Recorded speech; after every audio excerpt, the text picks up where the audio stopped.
Hey, welcome back to Five Lakes Garage, and today we're gonna right or wrong. I would like to thank all of you that actually tried to attend the live question and answer session that I tried the other night. It didn't work exactly as I planned. Multiple technical difficulties. I think I'm just gonna go ahead and get a new mic that I can actually set up. I'll even think about, I don't know, maybe setting up an audio room or something. I don't know. We'll figure it out. So, figure out what I'll do is take all the questions that you guys asked and go ahead and make another video and then try to patch things up and try to get the word out for all the answers. I do have my Canes hat back on because they are still in the playoffs, even though they got whooped the other day by the New Jersey Devils. But anyway, so basically I just have looks like 13 questions here that I will go ahead and try to answer for you, and hopefully I'll try to clear it up. Hopefully this audio will be a lot better. It's a lot better microphone. So the question number one that you guys really asked was, what happened to my foot? Well, got it in a cast. It's more of a splint, really. I tore my Achilles, completely ruptured it. It just balled up into a ball. I was actually trying to play basketball with some coworkers and try to go to the rim. Pushed off my left foot and it went pop. And I went down and could not get back up again. So I had surgery the other day, got me in a splint. They are going to hopefully get it off next week. And then I'll be in a boot for like 6 weeks. So some of my projects might be on hold for a little bit just because of my mobility. Hopefully when I get the boot on, it will be a little bit more protected. And I still won't be able to put any weight on it, but hopefully I can hobble around this darn place and actually get some work done. Either that or you're going to see a whole lot more of Ray, because she's going to be my wrench hand. So anyway, question number two, when are you going to do a video on the P.O. box and what people have sent in? Well, I only have like 2 things that people have sent in. And if you want to send anything to the channel, you can send it to P.O. Box 821, Holley Springs, North Carolina, 27540. I'll go ahead and put it down in the description. If you want to send anything, we'll put it on video and we'll kind of go through. I do have the 2 things, and I'll have a video out here hopefully pretty soon. That's kind of a quick and easy one that I can do with my leg being as messed up as it is. Why do you show all the love to the main channel, and when are you going to do some more fishing and camping videos? This is actually reference to the 5 Lakes ODL, which the Outdoor Living channel is our sister channel. We kind of broke it up because YouTube was mad at us. They couldn't quite categorize us. If we were outdoor, if we're mechanic, scout, for woodworking, they couldn't categorize us. So when we made that one up and tried to put like all the outdoor, fishing and camping and stuff like that, we'll put that on the other channel. It's just out there, so just look for 5 Lakes ODL. I'll put a link down below if you want to check that one out. As far as the videos go, I do have a hodgepodge of fishing videos that I'm going to put all together and actually make one video. Most of the time when I go out to go fishing, I kind of just want to go fish. Having to work the cameras, having to work all the other stuff kind of gets in the way a little bit, and I really love fishing. So we do get some video of it. Usually when I have a partner with me, most of the time it's Corbin, which is awesome. He's an awesome camera dude. And as soon as we get one on the hook, we start rolling the camera. Now this new camera does have a new feature that I do want to test out. I got to figure out how to put it in there though.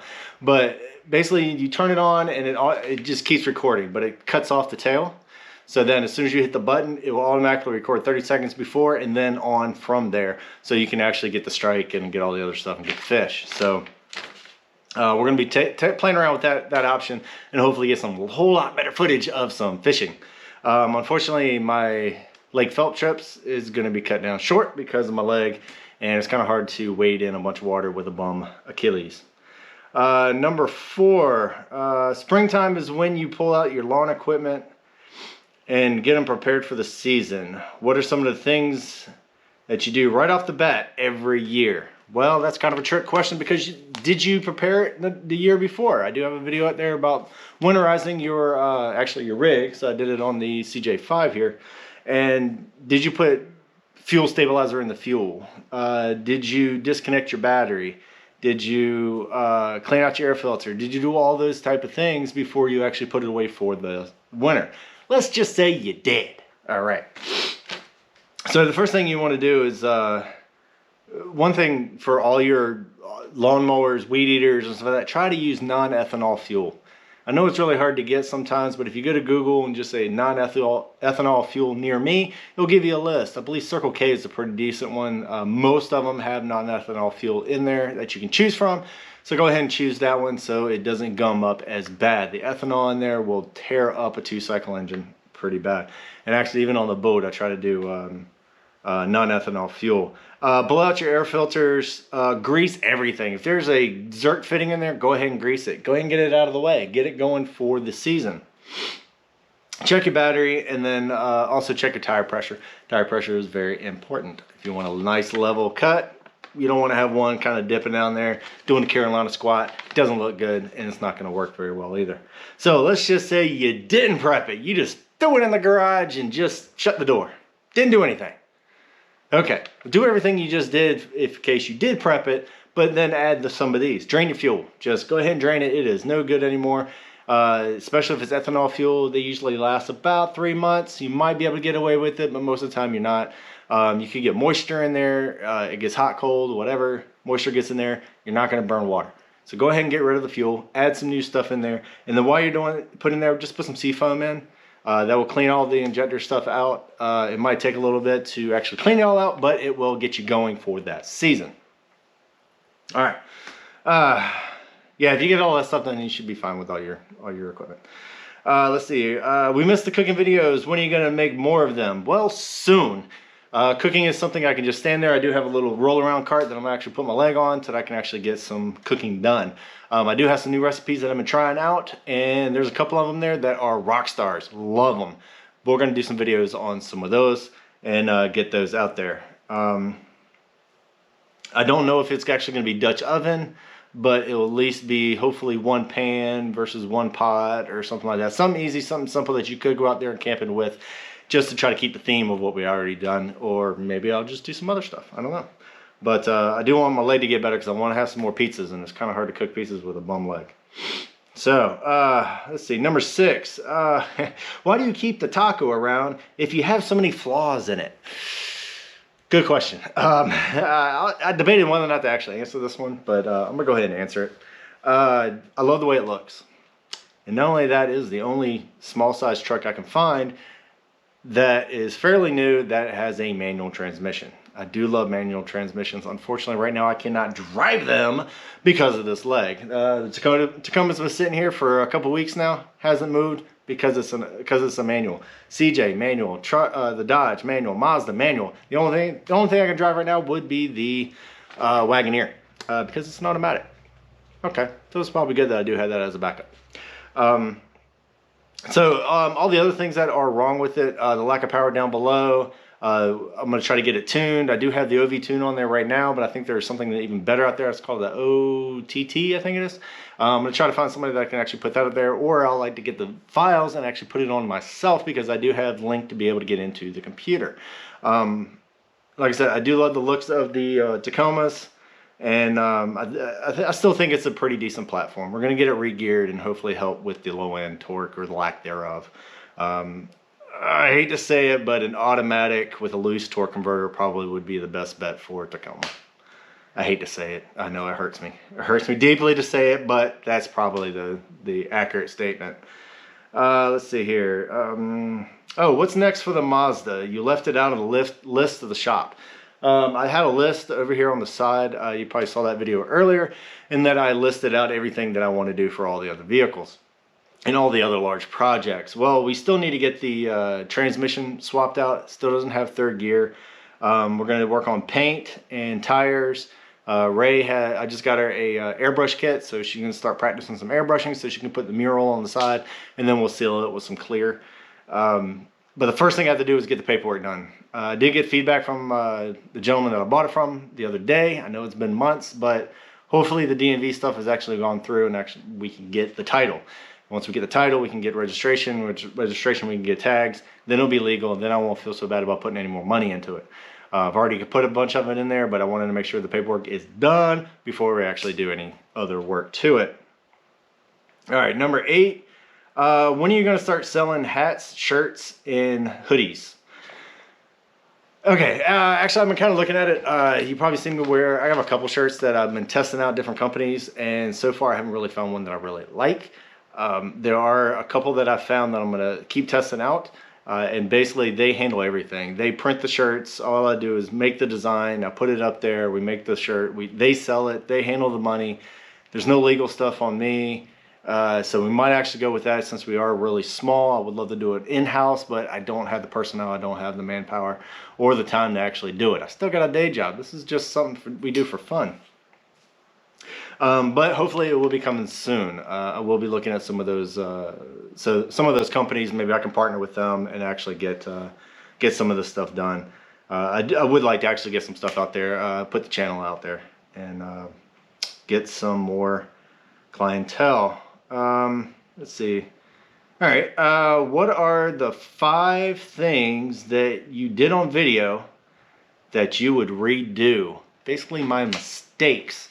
All right, so I do go back and watch a couple of the older videos and make sure that everything is accurate.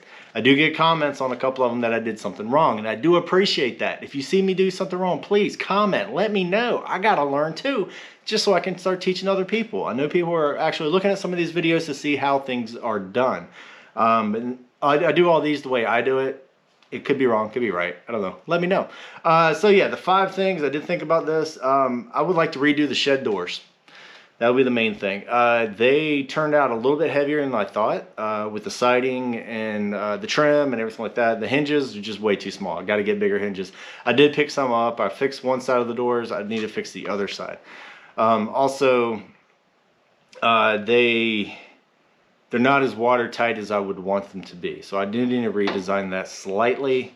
And I might do a video on that just to say, hey, I've upgraded or something like that. So the rest of the shed, fantastic. Love it. It works great. Let's see here. Oh, bearings on the AMC-20. Now the AMC-20 is on the back of the CJ5. When I put the thing together, I followed the directions, all that stuff. But then when I went back, I did one side the correct way. And then the side that I filmed on, apparently I put the bearing in on backwards. So I did get called out on that one. I thank you for whoever it was that called me out on that. Hopefully the people who actually watch the video will look at the description down below and say, hey, I messed up. I did try to rectify it a little bit later when I put the locker in there, because we did rebuild the axle when we put the locker in. Yeah, that's one I would like to take back. More detail on mending the framing nailer. So when I was putting the shed up, I did break my framing nailer. Fell off the ladder, broke. I took it upstairs and I fixed it with a piece of wood. Yeah, wasn't exactly a pro fix, but it did mend it enough to actually get me going.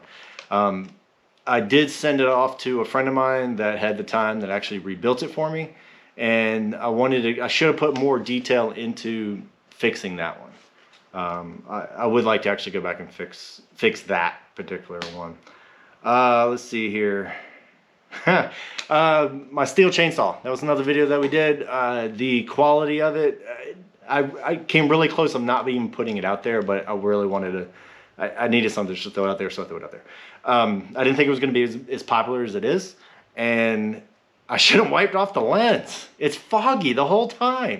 Ah, such an idiot. I didn't notice until after I started editing it, and I didn't have time to go back because I needed to get the shed done. I was running out of time.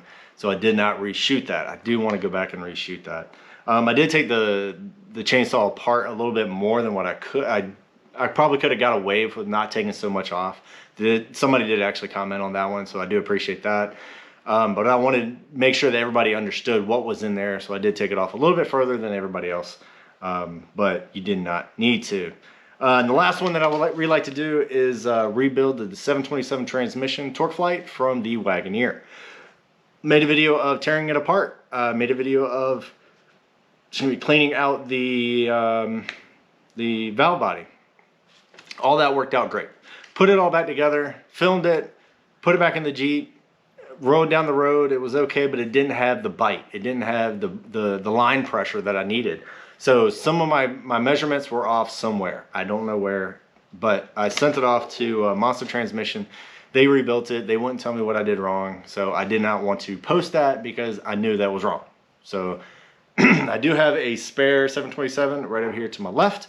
And so I might one day actually put that back up on the workbench and tear it down and redo it so I can show you how to do it. But first I got to figure out what I did wrong. All right, real quick, let's see, what do we got here? Number 10, what cars do you regret selling? I got a few. I'm gonna start at the bottom. Actually, I'm gonna start in the middle. My 2004 Runner. I love that thing. Silver, just beautiful. Loved it. It did, the 3.4 liter did not have a lot of power, but it had the power where you needed it. It was a 5-speed. I towed the boat with it. I towed the camper with it. I towed a lot of things with it. And it did great. I love that thing. And never had any problems with it. Until my wife wanted to learn how to drive it, because I was 40 miles away from the house when I was working up in the park, and she was 8 miles, and she drove a Corolla. And this is back when gas prices were like 5 something a gallon. So we needed a switch. So I needed to teach her how to drive a manual. She ripped the ring and pinion right out. Just ripped like 4 teeth right off the ring gear. I went ahead and fixed that, put it back together, and then we traded it in like a dummy for a GMC Envoy. Biggest pile of poo that we ever got. It rode great. It was nice and smooth. It was very luxurious inside, but it just all around sucked. It was in the shop all the time, and it just did not work out. So the number one that I regret selling or getting rid of would be my 2004 BMW 545. I love that darn thing. I love driving it. It wasn't the most dependable vehicle in the world, only because it was in this shop quite a few times with the engine out. Replaced the clutch, burned that up quite a bit. It was a 6-speed. It had active steering, active everything. It was, oh, I love that car. But I finally got rid of it. I was out there tooling around with it after I got rid of all the lights. I was so excited. I was getting ready to get it inspected, because it was way overdue, and I couldn't get inspected with a check engine light on. So I finally fixed the wiring, at least I thought it did. I started taking around a corner, and the active stability control, boom, started blinking. I took it home, grabbed a hold of my towel, threw it on the hood, and said I was done. The wiring on that thing, it needed a full rewire from the front to the back. A lot of the wires, even on the inside, it started crumbling. I didn't, maybe another life before I got it, because I did buy used. I don't buy new stuff very often. It just, something was wrong with the wiring, especially in the engine compartment. And I have books, which I still have them over there. If you have a 545 BMW, if you need some books, let me know. I got some. I even got some timing tools for it. I got the crank stuff. I got a bunch of specialty tools that I'm never going to use again, because I don't have that N62 engine. But yeah, everything just crumbled, and I was done. But I did love that car. It had 12-inch meats on the back. Oh, I love that thing. All right, sorry, I'm gonna get excited. I'm getting excited. All right, let's see. Okay. Okay, what are top cars that I refuse? Oh, wait a minute, I forgot one. Holy crap. Yeah, one car that I kind of wish I didn't get rid of. Might surprise you. A 2007 Honda Odyssey. I kind of missed that thing. I had plans for that. It rode great. The interior was immaculate. The exterior was immaculate. I did a bunch of videos on it, and I love that thing. But my plan for that one was that I wanted to take that V6 out. I wanted to put a LS3 in it and make it rear-wheel drive and have some fun with it. Maybe jack it up, put it on some 33s with an LS, make it four-wheel drive, you know, whatever, and just have a ball. I saw a couple people do it with some Siennas, not really jack it up, but definitely put the V8s in there, make it rear-wheel drive. There's actually a commercial out there, which is actually hilarious. They put a rally car driver, and she plays the mom, and she drives the Honda Odyssey around, drifting it and everything. It was awesome. So I really want to do it with that. But hopefully the new family that purchased it up in Virginia, I think Roanoke Rapids, I believe, hopefully they're enjoying it as much as we enjoyed it. I think it was a beautiful vehicle, and I really loved it. And I kind of regret getting rid of it, but I don't have room. I need more room. All right. Let's see. Oh, what are some vehicles that you regret purchasing? Well, the GMC Envoy. I already mentioned that one. That thing was a big pile of poo. Let's see, what else? Actually not vehicles, but what were my regret purchases? So large purchases. One, GMC Envoy. big pile of poo. Another one was my mountain bike. My Giant full suspension. I still enjoy, well, when I had a good leg, I still enjoy driving the hardtail a lot better than the full suspension. You just have to work so hard on the thing. The ride is smooth, but the gearing, I don't like it. I don't like the brakes. There's a lot of things I don't like about it. I'm still gonna keep it though, because I'm an idiot. Basically how it is. And the last one, actually the Mazda. I should have looked a little bit further and found one that, maybe didn't have as much rust. I knew there was some rust out there. I didn't know it was the extent. I should have looked at it a little bit harder. Maybe find one with a good transmission so I don't have to deal with that. It's been a lot of work, been a lot of hassle, but I think we're almost up to the end to where it'll be a very reliable car. It drives around great right now. It's got enough power and torque that you don't even need third gear. You get a first, second, fourth, fifth, and you're fine. And it actually rides very well, especially since we replaced all the suspension. It doesn't need any tires though. All right. Okay, what was my best scores on large purchases? So large purchases be, the house and stuff like that. So I do love living here. I love this shop. I would definitely change a few things, like get rid of that steel I-beam so I can put a lift in. I do love it. It's 2 stories, so I can have woodworking upstairs and automotive down here. But of course, with any shop, you wish it was bigger. So yes, I wish it was bigger. Another thing that was a big one, let's see, I'll start from the bottom here. A plasma cutter. Well, it's on the other side of the truck. Love that thing. That was one of the best things as far as fabrication. You can get away with cutoff wheels, with hacksaws, with a torch, all that type of stuff. But the plasma cutter, oh my gosh, I think it was awesome. Especially when you just get it nice and straight. You grind off the slag and boom, you're done. It is beautiful. My compressor, right over there. It is a 175 PSI Craftsman. It's about an 80 gallon.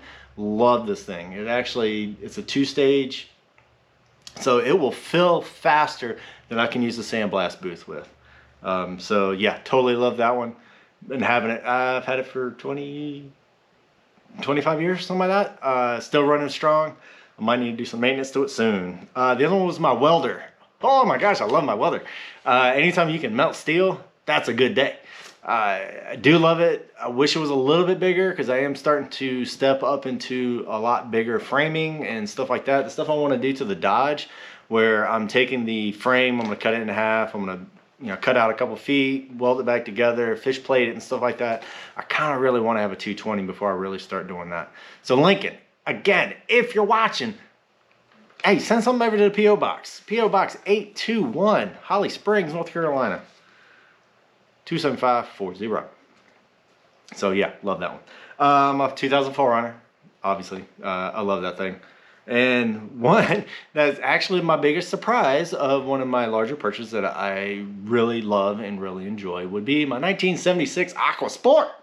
You probably saw a bunch of videos on that one. When I got it, it needed a lot of love. It ran, but it didn't run really well. So I redid the carbs, redid all the electrical. I'm rewiring it right now. So I did the trolling motor, way overkill. Check out the video on that. I meant to click 8-gauge wire, but I clicked 4-gauge wire. So I better not have any voltage drop.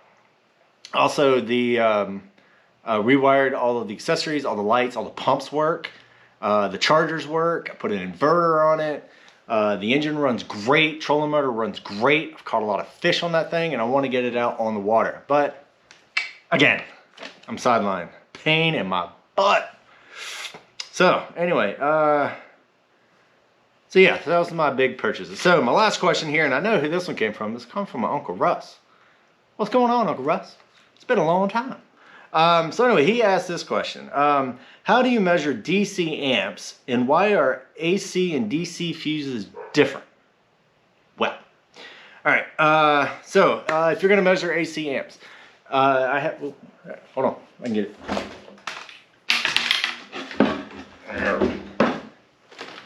There we go. So use a clamp on amp meter. So if you look at my Christmas light video, You'll see me actually, I've made a little thing. It's over there. I'm not going to get it because I don't want to hobble. And anyway, so you put this over your hot wire. It reads the magnetic field, and it gives you a reading of your amperage going through that wire. Now, you get a magnetic field because it's an AC. It's an alternating current. It goes up and down, right?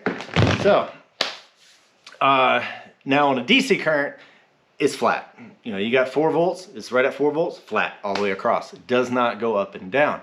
So the reason why, and to measure the amperage on that, you put it on DC amps, and then you have to break the circuit. So you take the positive off the battery or the fuse or whichever, stick it on one side, stick it on the other side of your meter, and then you can actually check your amperage. You just got to be careful because if the voltage is too high, you could burn up your, or if your amperage is too high, you could burn up your multimeter. So just be careful. So why are AC and DC fuses different? I did have to look this one up because I don't really deal too much with AC fuses because we use breakers, but it's okay. So with AC, every time the wave goes up and it comes back down, it's going to clean it off, so to speak. If you have a TIG welder and the wave goes up and down, when you're doing aluminum, and it will actually clean the metal as it goes up and down. Now with DC, it's just straight across, and it starts building up a like some plasma, like corrosion type of thing.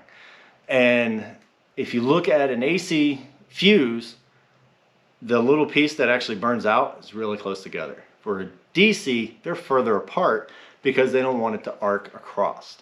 That's basically what I kind of looked up and kind of gathered from that right there.